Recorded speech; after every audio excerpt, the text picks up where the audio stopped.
So crack on. Yeah, let's crack on. Yeah, do it. I suppose I'll do the intro because I guess this is my idea. So hello everybody.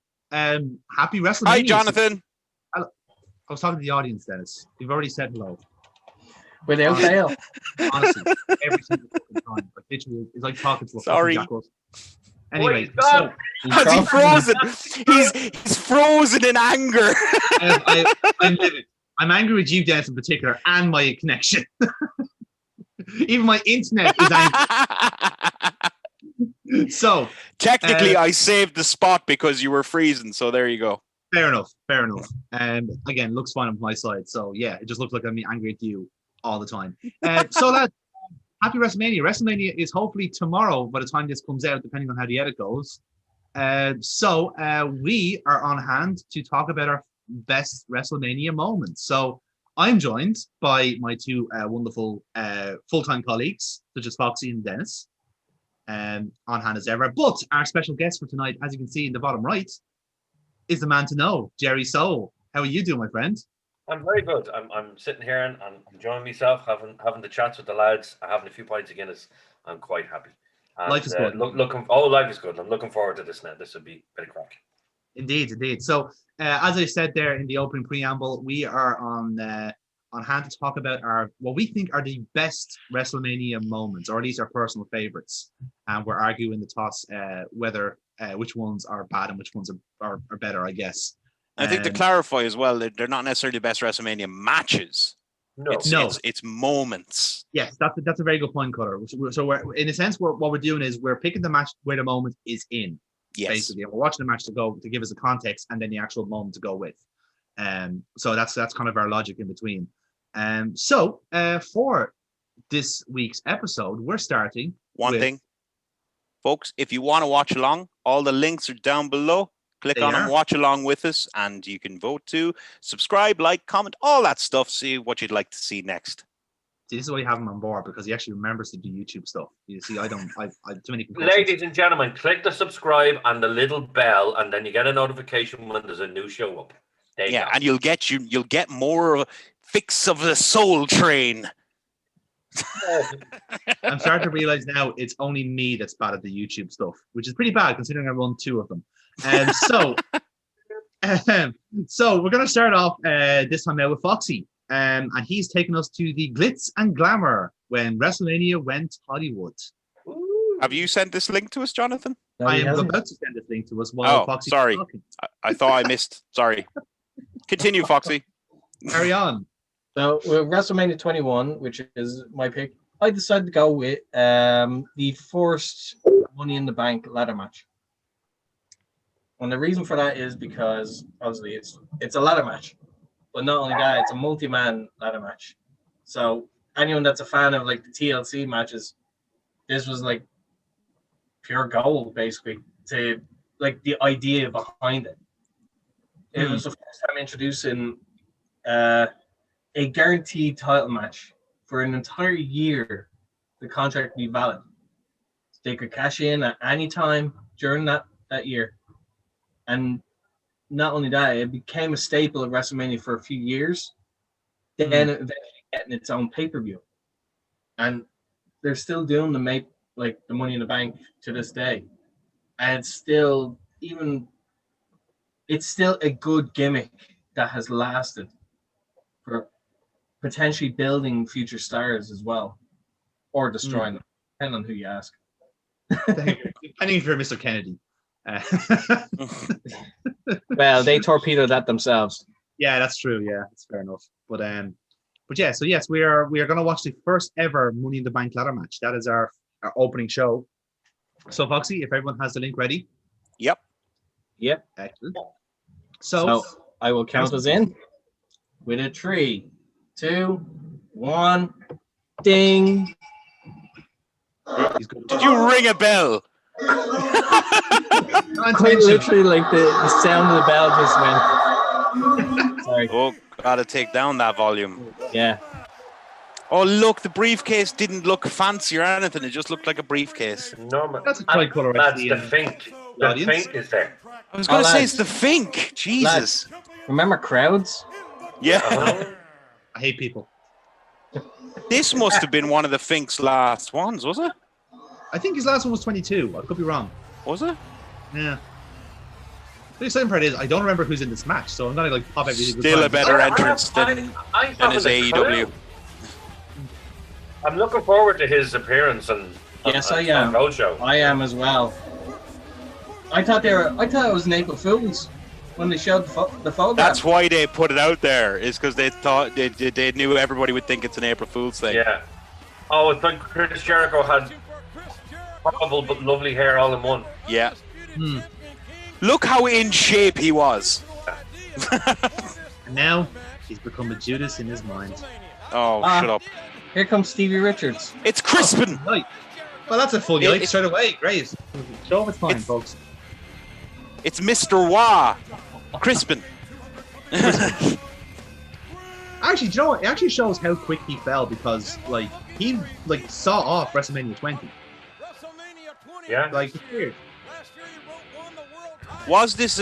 I mean, I don't think this would have been considered a fall necessarily at the time. It was a new match type, and they had some pretty big names in this match. All the C's apparently. Here's a. If you close your eyes, you laugh. Oh, remember Tyson Tomko? Oh, fucking hell! God, yeah. Oh, well, that outfit looks comfortable as fuck. I want it. Before he went to TNA. No, I need to show you right now. I know you're watching this, but I'm wearing fucking Zubaz right now, right? I'm all about comfort. I need to get a pair myself. Oh, they are the best things in the fucking world. It's when I got my Zubaz I realized I'm a real wrestler. And for obvious reasons, I have to go with the zebra print. Yeah, obviously. Oh, yeah, here we go. Here's your star power. Oh, man. I just remembered he was in this match, and because I remembered he was in this match, I remember the spot he does in this fucking match. Oh, yeah. This guy is so fucking good. Like, honestly, he never... Remember we were talking about underrated wrestlers? Yeah. Yes. There's one of them. Oh, yeah. But he doesn't age. Yeah. He doesn't age. And This neither was in what, ability nor look. 15 years ago, he looks the same age. And actually, in underrated wrestlers, I meant to say it to you, Jonathan, the other day as well. One that we didn't talk about, but I can't believe I didn't think of, was Jerry Lynn. Yes. Very good shout. Yeah. But again, it's one of those ones where everyone calls him underrated. You know, the kind of way. Like, everyone keeps pointing him out. It's like, yeah, maybe he's been called underrated so many times that he's not really underrated anymore. He's kind of, everybody knows how good he is. That's it. It's a double negative to it, like. Yeah. But fuck it. You know what? I know it's goes without saying, but even Edge looked like a star even at this stage before he properly broke out. Like, you could just see the air in him. I'm more impressed the man looks in better shape now. Oh, yes. Than he was there. He's impressed me so fucking much what he's been able to do. I'm not gonna lie, like, I actually, like, when I originally watched this pay-per-view, I loved the fact that the visual of the entranceway is on fire. Yes. I love that visual. The ladder's on fire. That's fucking brilliant. I love how Kane is booked here. Like, literally everyone's going, shit, he's here. Like, everyone trying to clear him. He should always have been the monster, no matter what. Like, but there was periods in his career where, like, shitty people were beating him. Like, no, you should always be the monster. Yeah. But this is the thing. This is at the point where, like, he had unmasked as well. So, like, I think this is, like, still in that kind of phase where he was booked quite powerfully. Yeah. So, yeah, it was good. Like, I think many people who were watching back then, probably all of us can say it as well. Like, I know for me, I have a soft spot for Kane. I loved his debut. I loved the character from the get-go. I loved everything about him, the way he was when he originally came in. Yeah. Oh! Joey Mercury says hi.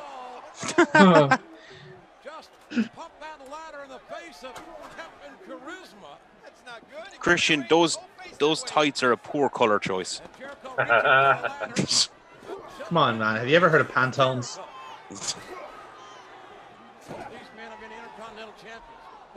Well, they're not as bad as Shawn Michaels' like brown tights. Did you hear the story about Shawn Michaels' brown tights?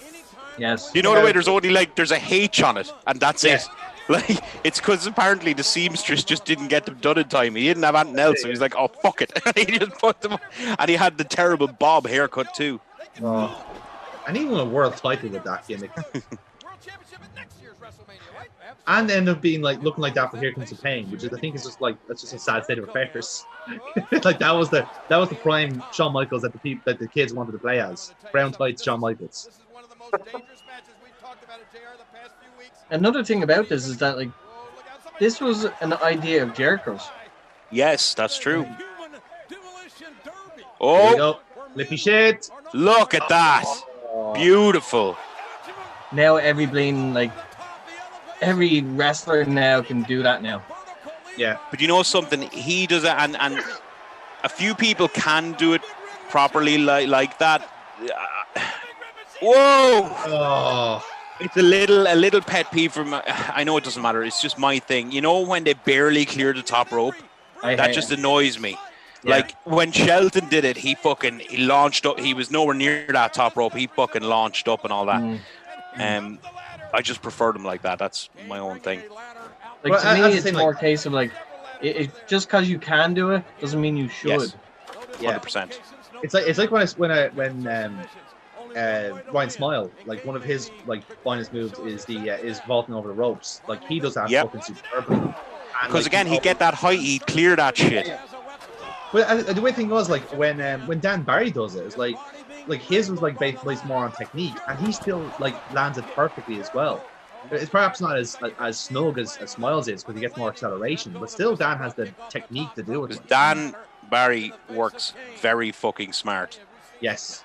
And sometimes. Well, yeah, I was just going to say, but Rob as Foxy, all right. As Foxy said, like, it's kind of knowing what you can and can't do. Now, again, yes, sometimes, look, the adrenaline gets the best of all of us. You know, I wouldn't know, of course, but you know. I mean, I suppose some of my insults don't land. Oof.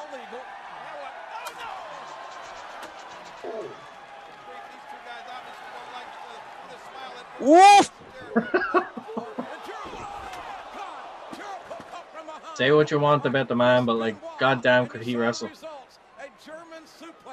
Like, the weird thing is, right? I know this is very easy of me to say now, after everything has happened, but I never liked him as a main eventer. I did. I never got him. Not as a main eventer. Like, I didn't like him as a main eventer. But now it could be again because I was a WCW guy. Maybe I had a soft spot for him. But I think it's because, like, again, in the time I was watching, I would have preferred a more colourful characters, and he was just kind of himself, really. He was just a wrestler. So it was like, you need to give me something to work with here, you know. I love the way. Sorry, Jerry, go on. No, go on. You go ahead. Go on. I was just going to say I love his technique. I always did of putting on a crossface, just that real quick application, where it could come out of nowhere. And I always love that, and I actually had this conversation with the missus the other night, and I was saying like certain people, like whatever horrible things they did at the end with him, I definitely don't condone it or agree with anything like that. I still can't deny his ability. I still can't deny that he was so good. No, you can't. You can never deny just how amazing it was. Yeah. But there was at one point, you weren't able to watch any of his matches because of, what had happened. But it goes with anything that's made like this. At the end of the day, he's not the only person on the show. He's not the only person in the match. You can't punish like Chris Jericho for him because he had great matches with Chris Jericho. So the two of them are always like wrestling. You can't punish these guys because of what he did. Yeah. So you can still enjoy the matches, but always be mindful of, where. Exactly right. I don't mind if they put a disclaimer up or anything like that. I absolutely don't mind that. I understand all of that, but I still think the content should be available because he did play a big part in a lot of it, in some great moments. Again, don't condone anything he did at the end as a person. Yeah. But I mean, who could ever forget that moment with him and Eddie? You know? But Gerry hit the nail on the head there. Why, you know, it's never just one person in these things. There's always at least two people in these matches. You can't punish the other person for one person's fuck up. Yeah. Now I use that. Obviously, I mean that in the most serious terms of fuck up, but, but you know what I mean. Yeah. I think you more and more as a generalized statement. Yeah. Yes, that's right. Yeah.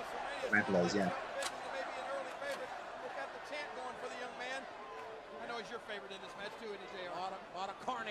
This was at a time, and I don't know if you agree with me. I know this was the first Money in the Bank, but I think modern day Money in the Banks have a much more anybody could legitimately win this thing feel. And I think this first one was more of a, well, Shelton's definitely not winning this, but I suppose you could put that down to the fact that nobody really knew what the match was, if that makes sense. It's more a case of, like, depending on who was booked in the match.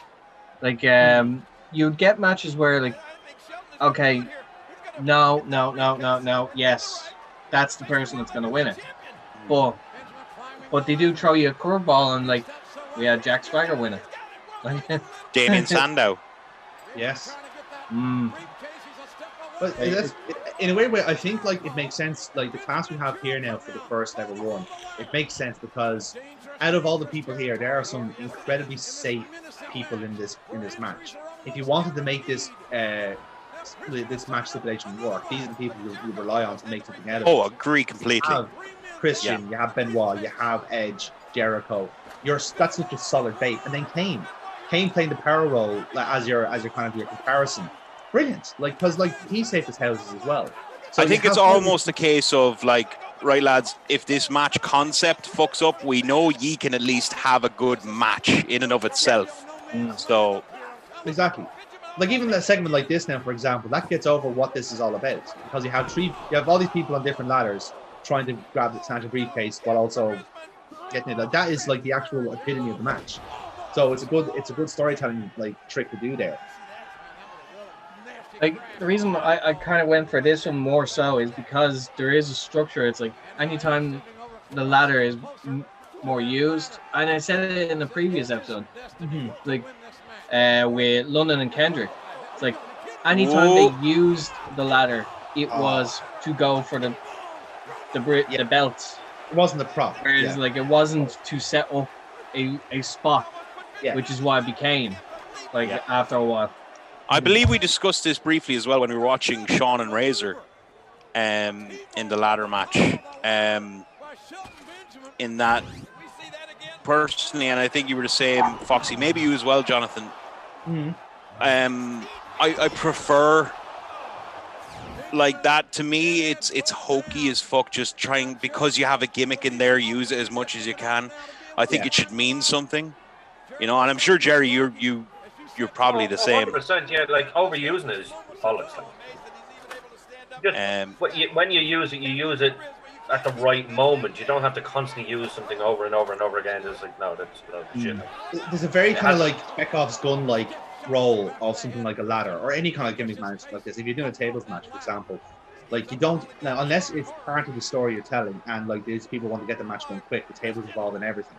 But unless it's the case of like it's a feud first, then tables match second, then you slowly wean in the table or whatever you're doing to introduce that. That's why the Shawn Razor match works so well, is because look at that, beautiful. I mean, what like, a fucking man. Like going forward, he was basically the standard bearer of like innovative stuff. He was always in these matches for this exact purpose, and he was fucking fantastic. And then you got the likes of like a Kofi Kingston or an Evan Bourne. Yeah, and Kingston, of course, as well, yeah. But yeah, it annoyed me to no end that he was let go initially. Like, legit, it was to me, that was a failing of WWE, that you couldn't make something out of this. The purest athlete you have on the roster, and you can't make something out of him. Ridiculous. It was such a shame, because at the time, it originally looked like they were giving him a bit of a push. Like, he got a clean win over Triple H. Yeah. He got a clean, like, he was winning clean. And it seemed like they were giving him a proper push. And then it just If led to the IC title. And that was it. Again. Oh. That's an accidental one. Yeah. I don't remember that. I don't remember that at all. His foot is fucking stuck, dude. Yeah, the refs are going to have to try and get that shit loose. Tom Cole, the epitome of a man with the look and no fucking ability. But that's not a place to come. That's Pecker. Like, everyone knows who that is. Clearly. He's just lost a lot of weight in those years.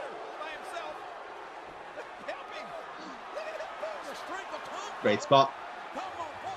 Done to death now. Yeah. He preempted it. I was going to say.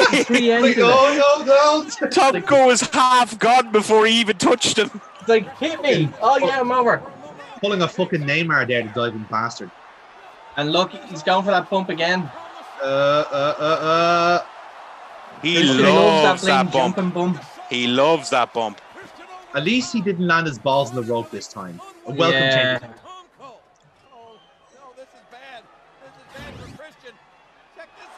Was he going for that? No, he jumped off. He was in. He managed to get over. Yeah, I thought. Yeah, it's just whatever angle it went. I thought, did he overshoot it or something? But no, he was. I love that selling by Jericho. Yeah. So hard to like artificially do a slip like that. I mean, he could have just slipped, but I mean, like, still, I don't know.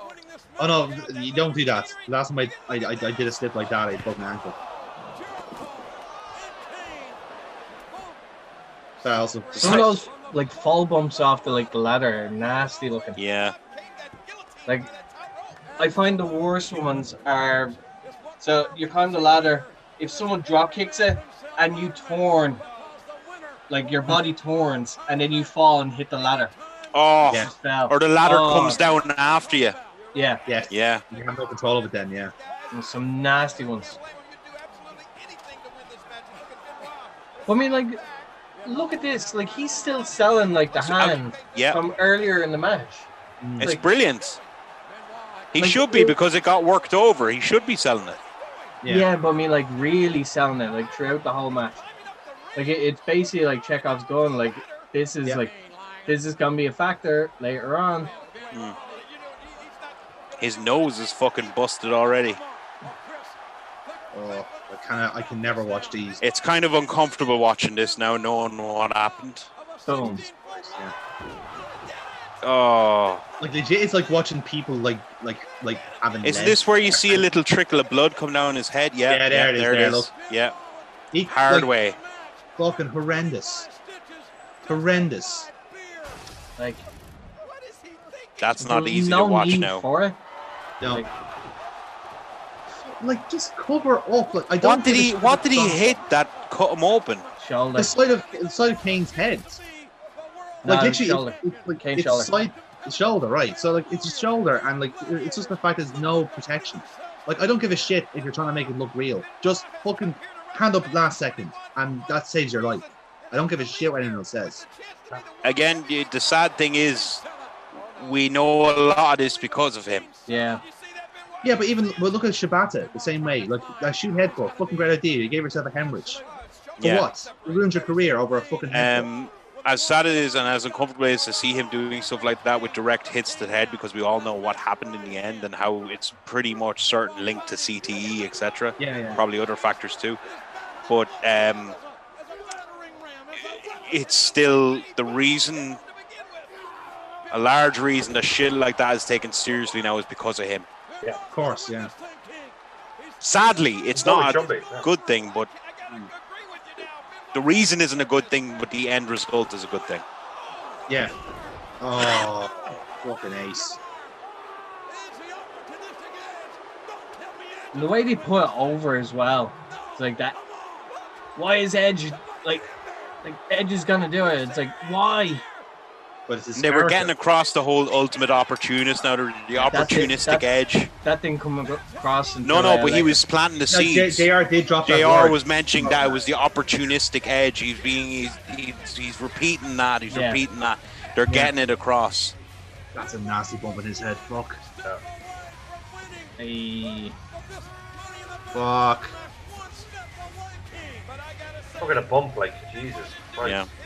Absolutely fantastic match. Yeah. I mean, you know what? Great pace to it as well. Didn't that say it's welcome? I'll go first on it if that's okay. Sure. Please do. Yeah, that'd be great. So, firstly, I have a soft spot for Money in the Bank. I love the match itself. It's one of the events I always make sure I watch. It's just a concept that appeals to me personally. I like it, and I've liked most of the Money in the Bank matches. And I do have a soft spot for that particular one that Foxy picked. I think it's obviously, I think it's a lot shorter than the ones they do now and all that. It was more kind of to the point, but they were going full throttle from the get-go. But still, even though they started out at a fast pace, they still built, if that makes sense. They still managed to go up another gear, and kind of then they got in their crazy spots. The Benoit flying headbutt off the top of the ladder, the Shelton running up the ramp. There's some iconic moments in there. As I said at the start of the match, Shelton running up that ramp, that still sticks to me today. I got to score it high, to be honest with you, because I thoroughly enjoy the match. I really do. And but again, I have to try and remember moment-wise, not match-wise. I think the moment in this really is the Shelton running up the ladder. That to me is it. Because I think that, but I also think the fact that you could almost class the Money in the Bank itself as a moment, because that is something that's stuck around and has become a big thing that's been copied by several other companies since, and done several ways as well. So I mean, that could almost be a moment in itself, and that's where it was born. Yeah. For Shelton's moment, it's something I remember. I'm going to go with an 8. Okay. The only reason I'm docking it is because while it is very memorable to me, I do have other ones that come to mind first when I think of Mania. I suppose for my scoring, then I'm kind of in the same ballpark as Dennis in that regard. I'm going to give it an 8.5. And again, it's more or less for the same reasons you were saying there. I think as a proof of concept, this is very, very successful. Like you could kind of out of the time frame it has, because this is in the middle of the card, so it was kind of like a low risk idea of like, well, we have other matches on the card that will do better that people might remember. But then when they look back at the show, they'll go, "Oh fuck, that ladder match was really good, wasn't it?" And as I said, like it's a staple of WrestleMania card. Even if it's not Money in the Bank, you still have like an Intercontinental or a US title that is a multi-man ladder match. So they still get in the back door that way. And again, the reason I'm giving the points was the people that are involved in it. You know, like you had the right roster involved to do a match like that. You know, so it's booked well. I don't think everyone got their time to shine. I think Christian could have done with a bit of love there, and maybe Jericho himself. But the right people got the right moments. So like Kane got his power, so Benoit, obviously his headbutt, but also Shelton with that running up the step. Like if you wanted anyone to come out of that looking clean and snug, it was Shelton. Yeah. Like he was superb. And of course an Edge basically taking on what would become his character for the next 10 years out of this match when you think of it that way. So yeah, it ticks all the boxes, and but much to Dennis's point, there will be better Money in the Bank ladder matches. Because they have obviously improved on this since. But as a starting off point, you can't really go any worse than this. Like it is as good as you could possibly hope for a pilot, essentially, for a new match stipulation. Yeah. So, and then on to know. I'm going to give it a -42 because I don't like Foxy. Foxy, you have the first ever negative score. You are now off the channel. Yeah. I think I go with Cutter in this one. I'd say we'll go with an 8. It's a great match. The fact that it was a brand new concept at the time. I remember watching this live. I remember putting up watching it and going, Jesus, this is something. This is fantastic. I love this. This is brilliant. But like that, I would have liked to see more moments for others to shine, especially Jericho. Jericho would have been one of my favorites at the time. And Kane, Kane got a lot in there, but it's just something about Kane. I just love watching the man work. Don't particularly like. I never particularly liked it when they took the mask off him, but that's neither here nor there. I thought it was good. It was a good match. A good opener. It paved the way for so many amazing ladder matches because it's a Money in the Bank ladder match, but you have to understand it's the ladder aspect. Just fantastic, absolutely amazing. Like you look at any of the really, really good ladder matches over the years, and this just exemplifies them. And I particularly love ladder matches. They can be quite scary to look at. This one, no exception. There's a few hairy spots in it, as we saw. But I'll give it an 8. Yeah, I'll go with an 8. Good, yeah. So Foxy, you're starting off quite well. 24.5 out of 30. Has that score has won before, so it's a good marker, and we'll see where we go from there. Move on with my pick, and I've gone to WrestleMania 30 for this one, and that might give it away because there's a few noteworthy things from that show, and one of them was the Undertaker match from that card. So back in the day, boys and girls, there used to be a thing called the Streak. And the Streak was this thing where everyone loved, everyone protected with their lives, and it was never going to be broken. And then Brock Lesnar showed up with his big fucking colon of diverticulitis and his UFC head in them and ruined everything. You really just have a shot at Brock Lesnar for diverticulitis? I have, yeah. I have exactly done dickhead. that. Poor Brock. I thought he gets eating too much red meat. But anyway, yeah. So what size and wilds is he meant to fucking eat? Probably humans at this stage, to be fair. Yeah, good points. But anyway, yeah, I decided to go for, when I was thinking of WrestleMania moments, we're gonna have a lot of fun moments, as it were, like some really exciting ones. I wanted to go for pure fucking heartbreak, and not only heartbreak, but something that has had launched thousands of angry nerd blogs and videos about how WWE have ruined everything and all this stuff. This is the match that started it. Oh, it was delightful. It fed me. And if wrestling Twitter really had taken off proper around then, no one would have survived. It would have been like dropping a nuke on wrestling Twitter. But either way, we're here. We're gonna relive it in all of its glory. We're gonna be watching Brock Lesnar versus The Undertaker at WrestleMania 30. And trying to put ourselves back in the mode as if we're seeing this for the first time and everything is fine. Everything is absolutely fine. I'm going to say what I was going to say till the end because it is irrelevant to it. But yeah, go on. Okay. Yeah, I'll say my comments as well. So with that in mind, lads, I'm going to get us to press play. So everyone ready to go? Yeah. Steady. So on 3, 2, 1, play. Is this 46 minutes long? No, it's about 37. There's 9 minutes of afters as people realizing, oh shit, they just made. Yeah. So don't worry.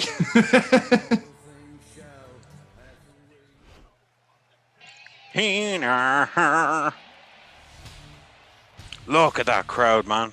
Oh. It's a lovely stadium as well, actually, the New Orleans. It's going to be interesting to see next week's WrestleMania exactly what it's going to the setup for the crowd. I'd like to see. I can't wait to see what that's going to look like. Yeah, there is a live crowd, right? But it's a socially distanced crowd. If I'm correct, they're pushing for more than what the Super Bowl got.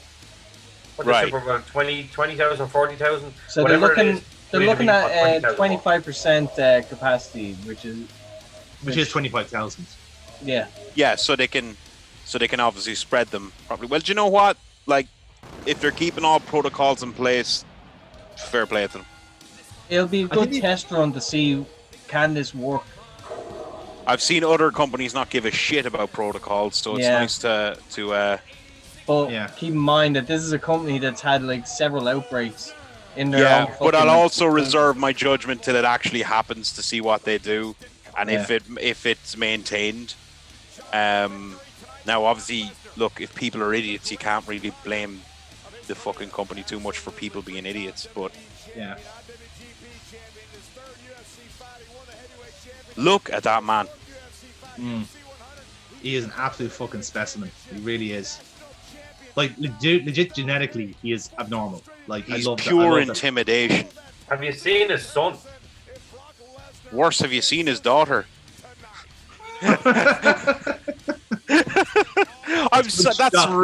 That's really mean. I retract that completely. Like I'm that sorry. Dennis just cancelled himself. Oh fuck. Oh, it was bound to happen eventually. Good night, Cutter. Nice knowing you. Because that's how I want to go out. Fucking killed by Brock Lesnar. But just think of your headstone. It would be like was murdered by the Beast. Yeah, it would be a pretty cool way to go. I'm not gonna lie. I just want to point out, by the way, look at all the people in the crowd having a lovely time. I love hate. I just want to leave that there. I'm sure Gerry probably more than most will have appreciation or insight into this.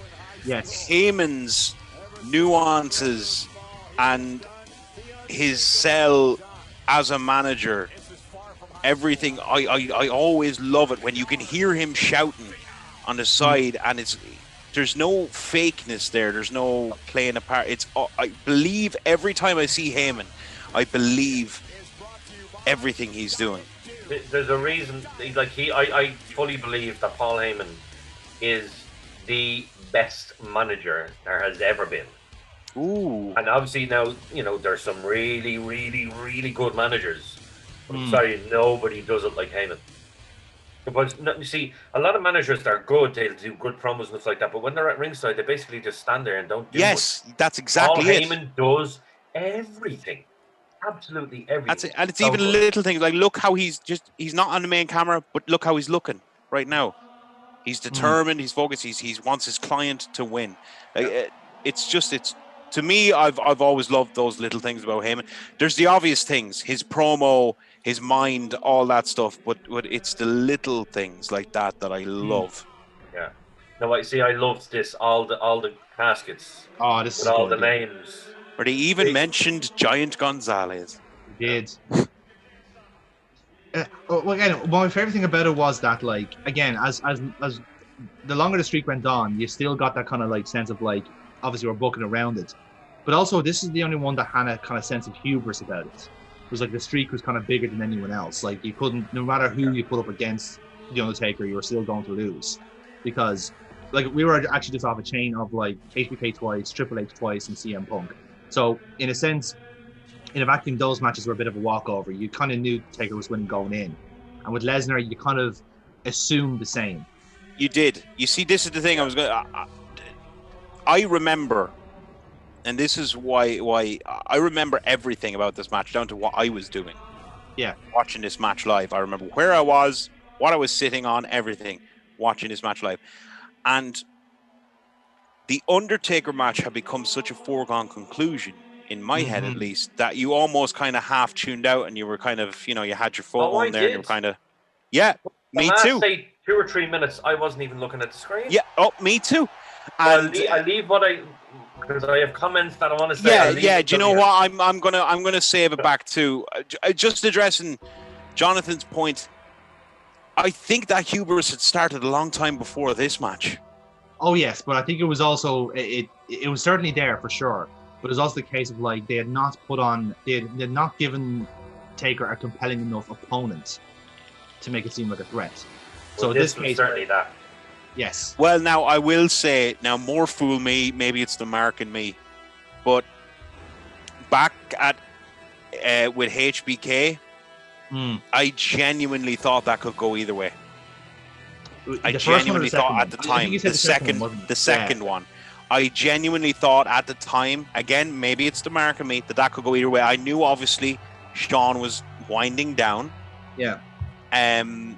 But he still seemed like he had a lot of gas left in the tank. He still could go for another few years. And, the streak had been alive for a long time then. So I genuinely thought at that time it could have gone either way. Yeah. Now, since that second one, I agree. I never really bought Trips could do it. I never bought Punk could do it. Yeah. I did love, and I know a lot of people don't agree, but I loved the integration of Paul Bearer into the Punk storyline.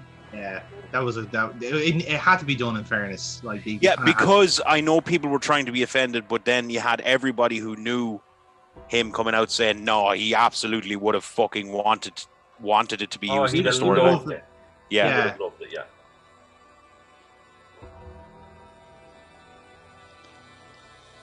And perhaps this is me as well being like a peeve, but like this is the least favorite look of the Undertaker as well. Like it was a strange look.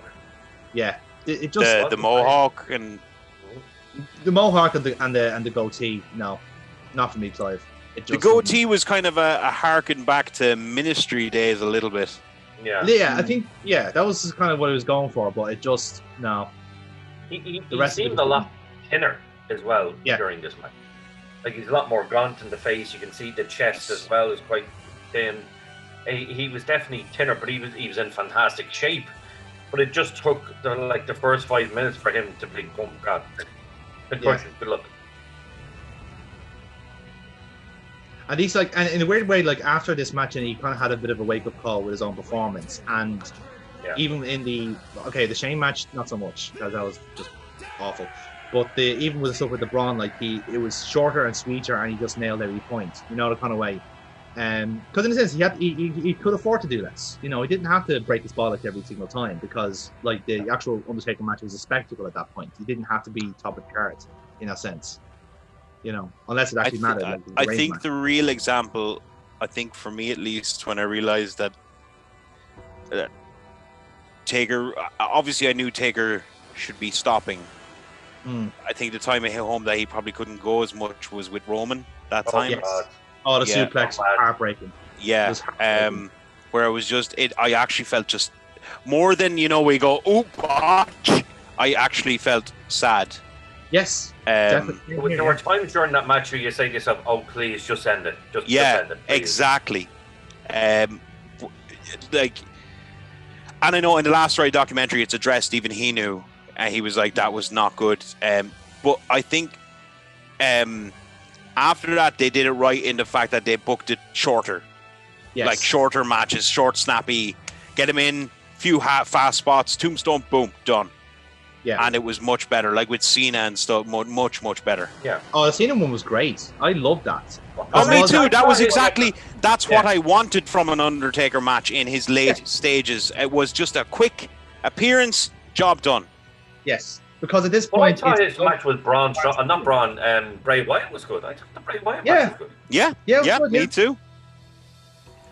Again, I'm a little bit, but I love Bray. So I'm a touch biased with that. But in a sense, he probably got that match a little bit too early into his character. But I suppose at that time you weren't to know how long Taker was going to be around. So if the opportunity is there, fucking take it. You never know.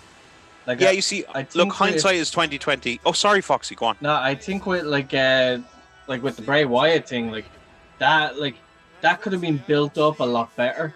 Yes, because for me, it was fuck all build to it.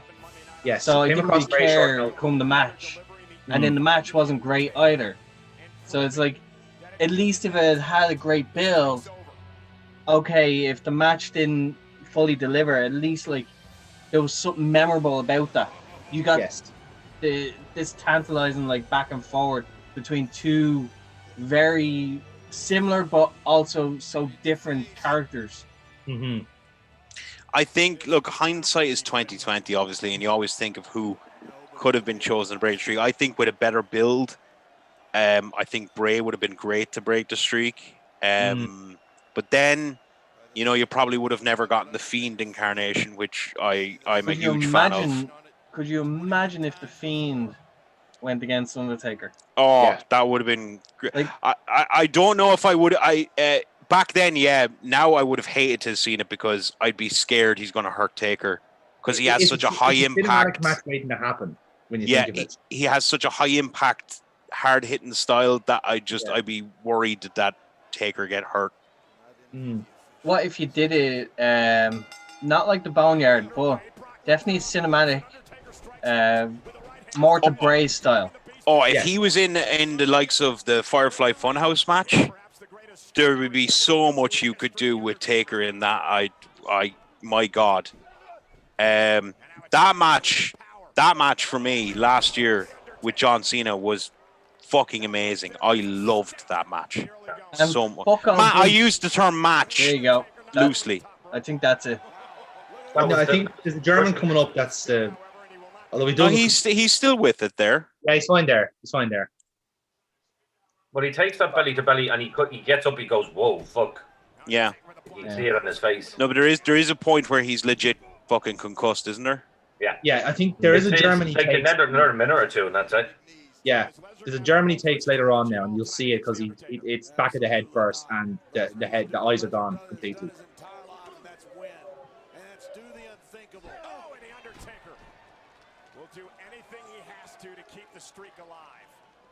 Like, he says himself that he can't pinpoint where it happened, which is strange to think because like it should be obvious.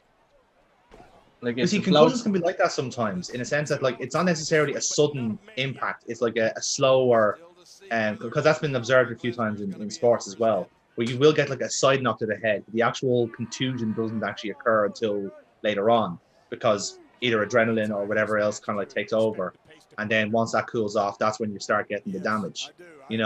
So it could be the case that first belly to belly does concuss Taker, but it's the fact that the actual effect of it doesn't happen until 5 minutes later. I think it was because the look on his face, and he went, "Oh fuck!"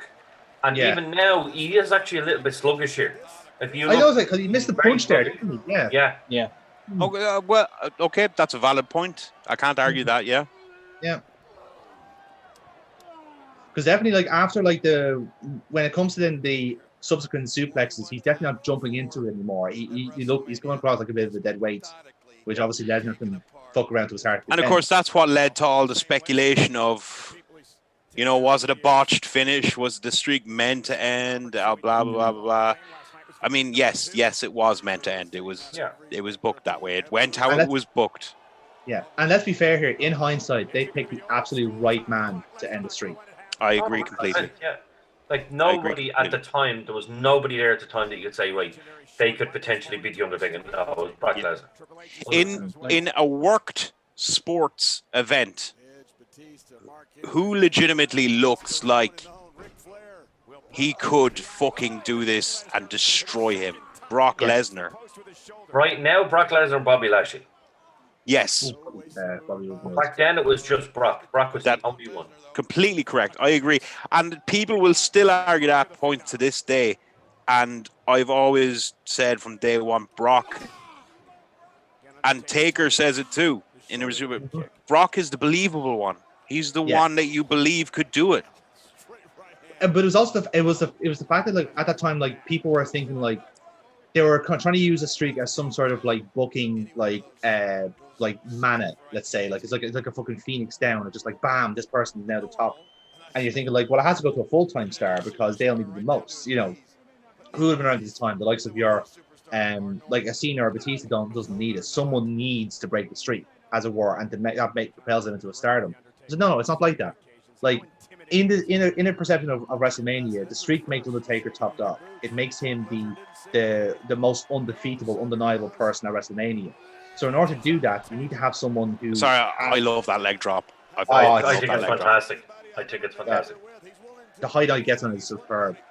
But sorry, John. To that point, like it didn't matter if like Lesnar is part-time or a full-time, whatever it was. It was just the fact that like now you've got another big bad to take on. Like because again in the realm, like if you're going up against Undertaker WrestleMania, you're losing. That is just fait accompli. You're absolutely losing. Now you have a case where, oh shit, Lesnar beat Taker. Therefore, he's now the person you have to take it. He's the fucking the Thanos here in this situation. Yeah. He's what you have to destroy. And how long did it take for someone to like adequately beat Lesnar at WrestleMania? 6 years, 7 years with Drew McIntyre? Like that's an incredible run when you look at it, of being the top villain that you have to destroy. And someone has to actually beat him pound for pound. It's not just a cheeky roll-up or like someone cashing Money in the Bank. You have to actually beat him pound for pound. You're correct. It did essentially start at this. Yes. The whole kind of unbeatable monster. Yeah. And let's be fair, like if Lesnar had not like said, I'm gonna pack it in, that could still be going on. Like he could go into this year's WrestleMania still as that. Well, this is the thing about Lesnar is you never really know, has he packed it in or not. He's such an introvert, etc. He could be back after the pandemic. You know, I mean, hopefully. I think we might see a surprise with him at Mania. I have this feeling. Really? See it? Yeah, I think so. I don't know why. I just have this feeling we might get a surprise out of Lesnar. That was definitely snug. I mean, if Lesnar's going anywhere, it's going to be to WWE. That could be 100%. Yeah. Now, lads, we've been watching this now. This has been on. That could have been it. Let's say 10 minutes. No, let's say 10 minutes, right? Mm-hmm. And I still think it's that belly to belly at the start. I think. Do you know, it could have been the belly to belly. It could have been the little leg sweep. Yeah. Yeah. No. When Brock whipped Taker into the corner, he whiplashed. Could have been that. Well, do you know, since Gerry pointed it out, I did know he did point out that he was quite sluggish. Yeah. And yeah, I get it, he's a bit older and might be a bit gassed or whatever, but something different about it. I did see that. So, look, it's speculated. We all know it happened. 100% happened. But it's just hard to know when. We just don't know. Yeah. Like look at that. Look at Heyman. I love that. Come on. It's the visuals. It's all visual. It's fucking brilliant. But it's a fine art. I'm sure, again, you know this better than most. It's a fine line and a fine art because he's doing all his visuals. He's doing all these nuances, but he's not taking anything away from the competitors in the ring. No, that's what you were always taught. Yeah. Is that when there are points for you to get your guy over, that's when you do it. But when you're not, then you let it all be there, the focus on them. Yes. At the end of the day, you're not the focus in the match, they are. So when you need to get them over, when you need to kind of get the crowd riled up or whatever it may be, that's when you step in. But until then, keep your mouth shut. Mm-hmm. You can always do the visuals, whatever you want to do, but the focus has to be on them. That's it. Like it showed there perfectly. It just, he was making those faces one way or the other, and he's doing it in case a camera cuts to him and it catches him. He's not taking anything away from anybody. He's just adding to the visual effect for people at home. Like, it's perfect. It's all about the subtlety. Exactly. And knowing when to implement it. Like, thankfully, like, Heyman's been around so long that he understands, right, the camera won't always be on me, but I'm going to treat this like a fan. Yeah. Like, and react throughout the whole lot. It's like, genuinely. And I should act like a camera is on me constantly. Yeah. I shouldn't be breaking you shouldn't be breaking out your gimmick at all when you're his manager. You should be concerned for him, when he's taking on the biggest challenge he'd had so far, But it's like Heyman kind of lives by that lovely kind of Hollywood I'm ready for my close-up. Yes. He's ready. So if you need to get a lovely close-up of me, come on, Brock. Come on, Jesus, Brock, come on. Yeah. On that, the bit at the end of it, like, oh my God. I was just going to say, I love that moment because he's like, we did it. We did it, Brock. Yes. And it's like, it's all for the cameras. And it's got to be a nice thing for the producers as well to know, right? We need it. We need a shot bucket. Go to Heyman. We'll be fine because you can rely on him for a good shot.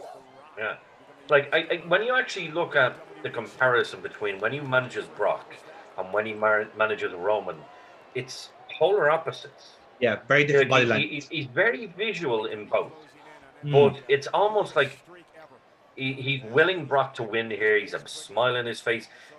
Brock is his friend.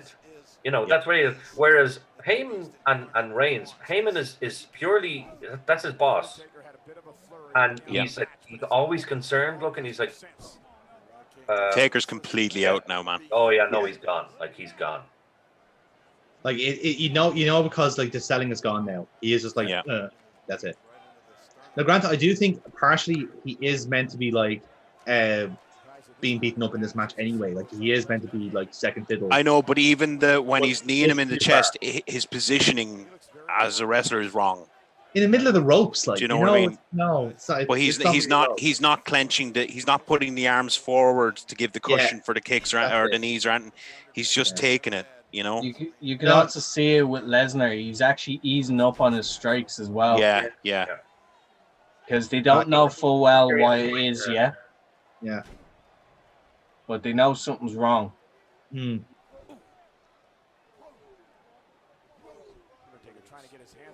This is the thing. Commentary are just like, they know something's up. Yeah. This is the thing I've heard about Brock as well, is that he's a powerful, scary, tough motherfucker. At the end of the day, he's a professional. Oh, he'll save his houses. He'll be safe with you. He'll save his houses. And you can see it there, like exactly what Foxy saying there. You can see the strikes. If he, like, let's be honest, Brock Lesnar was heavyweight champion in the UFC. He could legit fuck you up. Yes. And those punches, those strikes, they were snug, but there was no way they were hurting Taker. No. Not a hope. In a way, like what really proves it is that we actually mentioned it before in the last episode, I think, was with the spot with Randy Orton where he cuts him open hard way. Yes. Now the way he does that is so impressive in the sense that like he's hit him at the right part of the head where it'll do the less lasting damage. You won't get. Oh yeah, he wasn't just hitting him. It was they were measured strikes. It was a precision strike, exactly. And like it was the perfect place to hit him. So much that it cuts the skin. There's no lasting damage. Fantastically done. And it's just for the visual. And again, all planned and cleared with Randy. You know, absolutely. like and with Roman after as well, a couple of years later. Yeah, like Brock has gotten this hard time because he's a good businessman. Essentially. Like that he doesn't love the business or anything like that. Look, I'm sure he doesn't love it as much as some other people, right? But he never made a secret he hated like the traveling schedule and all that stuff because he's a down home farm boy. Yeah, of course. But just because he's a good businessman and can earn a lot of money by doing like less appearances doesn't mean he's going to go in there and be neglectful with people. Doesn't mean like he'll go in there and he'll do his job. If he's paid his money, Brock will do his fucking job. And what more? What do you want from the man? Like what I find amazing is that like now, as you said there, like if he's paid, he'll do his job. But if you get Brock completely on side, like he is fully motivated for this feud. He is an unbelievable like seller. I was just going to say, look at how he took that choke slam. That was all him. He jumped a mile into the air and took a huge bump for Taker. Like he'll bump his ass off and sell for you. He can bump like a bitch. Like, oh my god. Like I would say like he is very underrated in terms of his selling. Agree. Because like everyone always like remembers like he's manhandling everyone and they're bumping and selling for him. Yep. But they forget that like when it comes time for them to actually strike back, like he's also bumping and selling like a madman. Couldn't agree more. And you know what? The perfect recent example of that was Drew. Yeah, there was a clip. You're probably going to say the same clip that I that went around, which was Drew attacked him on stage. Yep. And even while on the ground, it's like you hear Brock saying, "Grab the belt." And Brock directs Drew to pick up the belt and fucking like Brock is helping, like he was motivating, he fucking was helping put Drew over as much as he could. Yeah. Because exactly to Foxy's point, he was motivated. Drew's another big guy, believable that he could take on Brock. Exactly. Like it took them so long to build it, but like at the same time, it was also brilliant. Yeah. Like I mean that whole like the Rumble. Oh, the Rumble. The pop. Rumble oh, my God. Like, it's talking about bumping, right? Just look at the bump that Lesnar took off the Claymore of the top rope. Yeah. Yes. Yeah. Like, sold it like he'd been fucking hit with an atomic bomb. Oh yeah, he'd been shot with a double barrel to the face. Yeah, that's what a pump got. It was fantastic. That Rumble was booked to perfection. Yeah. I loved it. Lesnar in it that long, just destroying everybody as he should be, and then just it was beautiful. I loved it. It's almost perfection because like I will like bring it back to like that stupid cameraman that decided to cut away on Edge's forced spear back. Oh, the fucking dickhead! Who? Like, I'm sure they were having meltdowns. Like, what the? They're pulling a joke of Bray. It's like, what the fuck? Did you know actually in that match from that spear, the first spear to AJ? Yeah. AJ completely fucked his shoulder. Yeah. And AJ in future interviews said it was completely his fault. He was so excited for Edge to be back that he oversold for him and basically flopped around like a fish and dislocated his fucking shoulder doing it. Come on, man. That's Ziggler's job. Come on. Like, and what's brilliant about it is that like it goes unnoticed. It goes completely unnoticed. Especially when the camera's not looking at you. No, but like it goes unnoticed. And even a little bit later, like a few minutes later, you can see him communicating. It's like, get me out. Yeah. Like, throw me out. Yeah. And it's just like, boom, he's gone.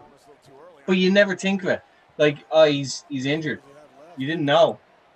Yeah. No, it was there's certain people who will just fucking gut it out and you'll barely know. Finn is a great example.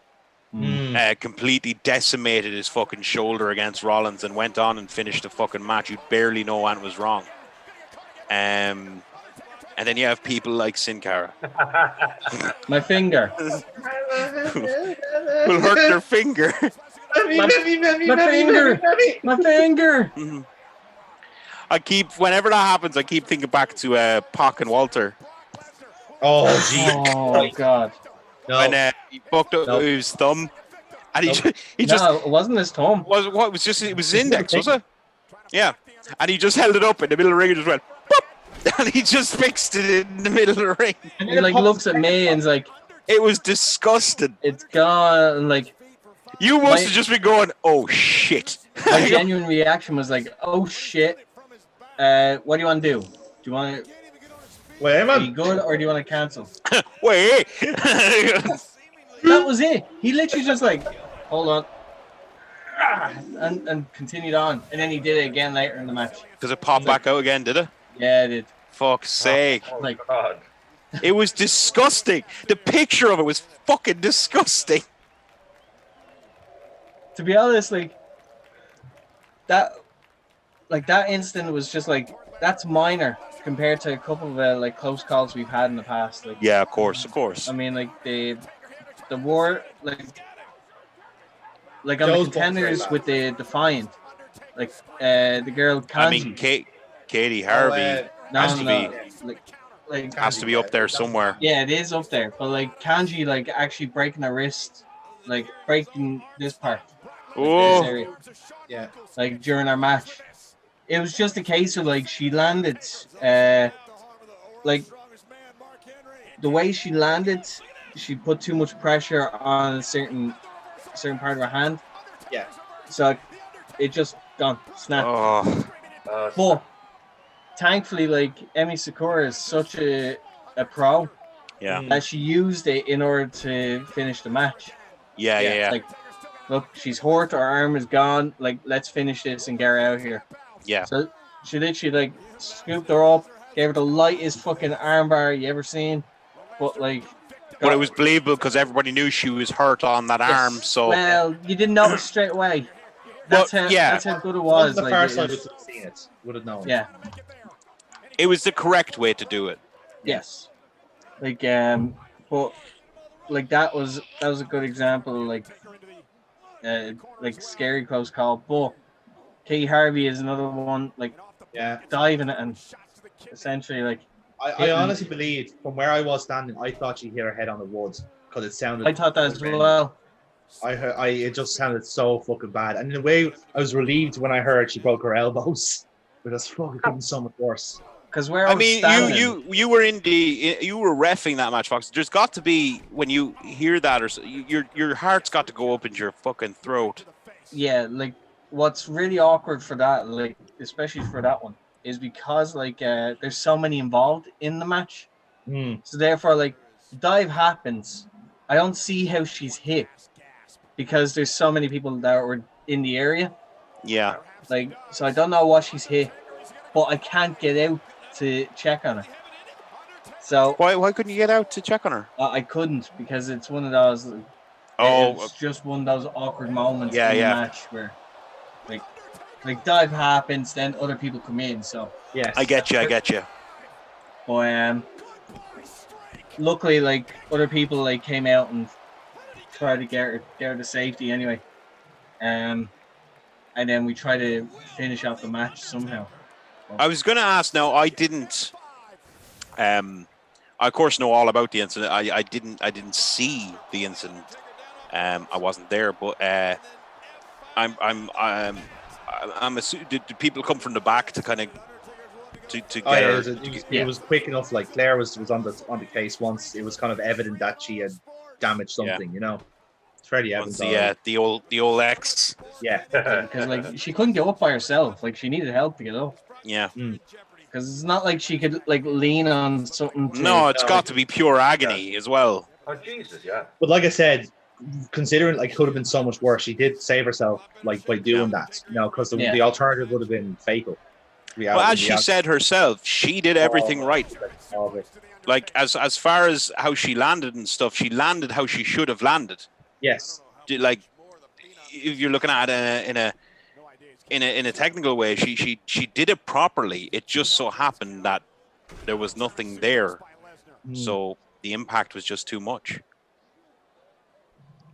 You actually see in Heyman's face there that even he knows the Taker's bollocks. Like he kept looking at him going. That first suplex was horrendous. Like he couldn't even move. They're essentially deadlift suplexes. He's over talking to him there now. Yeah, like with that with the second German, like you could see Lesnar waiting for Taker to get up himself. Yeah. He's like giving them the chance. Like, are you good? Are you still good? I noticed it as well. Usually you have a lot more suplexes in a Lesnar match. He's not. I reckon he did the two there and went and changed his game plan and went, okay, that's we're not doing this. We can't do this. Taker was a complete dead weight. There was no push off at all. Jump. There didn't seem to be an Iggy or anything. So I reckon that was almost a virtual deadlift. Yeah. Like clearly Brock is able to do it. Oh yeah, it's Brock Lesnar, but. Jesus, like from a couple of minutes before this, it's difficult to watch now. It is because you know Taker's in a bad way there. Yeah, like you're waiting for the rally. In hindsight, actually, Jonathan, that's it exactly. Live, I was just waiting for there's going to be a comeback soon. That's kind of disturbing to see now. Knowing now.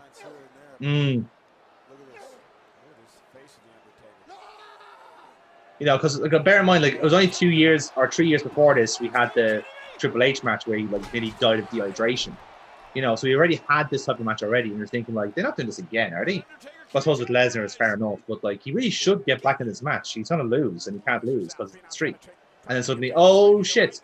But yeah, it was mitigating circumstances. Even though you can see with the last ride, there was no way behind it. No, but I remember specifically seeing it at this point going, oh, here we go now. This is the comeback. Yeah, now Tombstone, job done. Yes. Lesnar will lose and he'll look strong in defeat. Because he took him to the limit, you know? He had to keep him on the shoulder for that Tombstone. Yeah. Like there's nothing worse than being gassed and then still have to go like another 10, 15. It's like, it's so goddamn hard to actually continue going when you're completely spent. Fucking Paul Heyman. What did I miss? Is this him going? I thought you were pulling an Amy on it and just laughing at Foxy saying that he was spent. Oh, no. I'm a professional, Dennis. Well, I didn't comment a few minutes ago when Foxy said she'd find it hard to get it up. I'm like, see, this is what happens when Amy's not here. We actually treat this shit seriously. You are a bad influence. Oh, here we go. Finito. Oh. This is it. Well done. Well done. It was such an awkward F5 as well. And you're like, fucking hell. Don't managed kill him. it. Like, again, that's all Brock. Like this moment, this is it. That's it. Yeah. Yeah, I love the sudden stand-up from people. Nobody was standing because that's what I mean. It's a foregone conclusion. Look at Heyman, Like, man. look at that. That is beautiful. Look at it. People just go, "Wah!" So, I think I told you guys before, but because it's going on the show now, I'll have to understand. This is what I want to talk about. It was this moment. I'm standing in the middle of, not buskers, because we weren't the buskers at the time. It was the woodshed. Yeah. There's 500 people around me. There's 500 people expecting Brock Lesnar. Just FI the Undertaker, and the Undertaker's going to kick out. The Undertaker did not kick out. It was like I was kind of talking to somebody else, like, yeah, Undertaker's going to win, and then it goes 3, and like I turn around, place is silent. All you can hear is the commentary and the boo from the crowd on from the speakers, and one person laughing, and that person was me,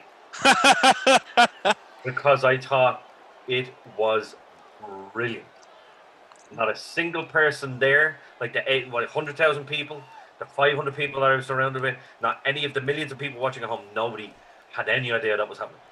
Nope. And it was the execution is actually, yeah. So I'll take, so if it's all right, I'm going to go ahead like we did before. Please do, yeah, because we'll let this play out. Basically, look, it's a legendary match, not because of the match itself, but because of what happened, obviously. And I thought, much like Gerry, I thought it was done perfectly. Everything, down to the end when they purposely didn't play his music because they knew the reaction was going to be so, what would you say, tangible, shocked, that they just let it. They just let the audience boos ring out and they just let it go. They waited ages. They didn't do an instant announcement, and then they announced Brock Lesnar, and then his music played. Just look at that crowd. Yeah. Look, like exactly what you're saying. Just look at every single member of the audience. Like people who you would look at and think, well, they're just there just to bring their kids, or they're just there, you know, because they got ringside seats. And they're all like, what the fuck just happened? Look at just that guy with the glasses smiling. He's like, everyone else is just in total shock. And it's mad because I've seen like two guys who used to come to the wrestling nights in the crowd, and you're all like, so as far as matches go, it is what it is.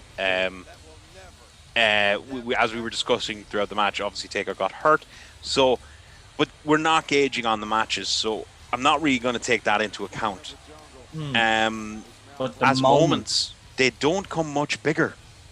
They really don't, and I have to go 9.5. Because it's. I remember I was in my old house, in my sitting room. I was sitting on the couch. I was messing on my phone, much like Gerry said where he was. The minute I hit 3, I went, "What the fuck?" I dropped my phone. I stood up. I went, "What the fuck?" And Gerry hit the nail on the head. Nobody saw it coming. Nobody saw it coming. It's believable when we look back at it. That of course Brock could do it. Of course he could. Now it's believable. Nobody saw it coming. It sent people into a rage. People were like, "Oh, how could Brock do it?" It was brilliant, and it's because of the pedestal they had put the streak on. Mm-hmm. When it eventually came tumbling down, it meant so much, and I think that's why I have to score at 9.5. I just, as far as WrestleMania moments go, there's not much bigger. Yeah. I'll come in here now. And I 100% agree with what you said. For the pure shock factor of the referee going 3, and you're looking at it going, what did we just watch? For me, there's only one moment that even comes close to that, and of course, it's going to be part of my moment later on. But for me, this is just this is the moment in WrestleMania history. When you think of WrestleMania moments, it's that. It's the freak ending. It's not Austin winning the championship at 15. It's not Bryan winning the championship. Imagine Bryan having to come after this match, the triple threat match, having to come after this match. How do you do it? Well, yeah, no, Bryan still got a fantastic match. Yeah. He's got a fantastic moment. He lifted the crowd back up again. Nothing. Hogan and Andre, you know, you think of all these big matches, big moments, nothing. Press that moment. I'm going to give it. Fuck you, John. I'm going to give you 10. Ooh, is that our first 10 ever? Well, it's for a hotly contested round like this, it means a lot more. We've had full marks last time out, so yeah. But you know, I can't argue it. I like what Gerry said. If ever there was a perfect score deserved. Yeah. And now Foxy to sign it off. Yeah, like it's very difficult to like actually fault it. Like if you're going by just moments alone, you cannot like top this because like this, like the streak was like synonymous with WrestleMania. It was also synonymous with The Undertaker. And for this streak to end and the way it was done, it's just, yeah, like it you can't, like, I mean, look there, like the commentary are all standing and applauding as well as the crowd. They never do that. No. Not for, literally not for anything. Nothing. Unless it's like Ric Flair or Shawn Michaels saying goodbye or some shit like that. But even then, I don't think there was as much respect than there is that he's getting right now, this moment. That he's lost. Yeah. He didn't even win, he lost. And they're up. Every single person in that arena is on their feet. Every single person is going to start chanting his name, is clapping for him. Everybody's in the back is standing, clapping for him, I guarantee it. All the commentators, even the cameramen, everybody is showing. This is why you are probably the best, or one of the best, ever be in the ring. And I think as well, to elaborate on that from Gerry, I think a lot of us, I know I didn't, truly didn't know, will we ever see Taker again? Is that the end? Last match. He felt he was going out in the sword here. Yep. I think, everybody believed that the day Taker loses at WrestleMania is the day he retires. Yeah. Yes. And for me, if I could have picked a moment for Undertaker to retire, it wouldn't have been then. It wouldn't have been any point after that. It would have been 2 years before. Yeah. Hell in a Cell, the end of an era where they're treating him. Taker beats Triple H, they're standing on the stage, and you just know you're never going to see that again. Yes. You're never going to see anything like that again. And if he had chosen that as the time he retired, that would have been probably the best thing that ever happened. But unfortunately, we don't talk about that. We talk about this. Yep. Yes. Sorry, Foxy, continue. No, I gave it a 9. Like, it's just... I get miserable bollocks.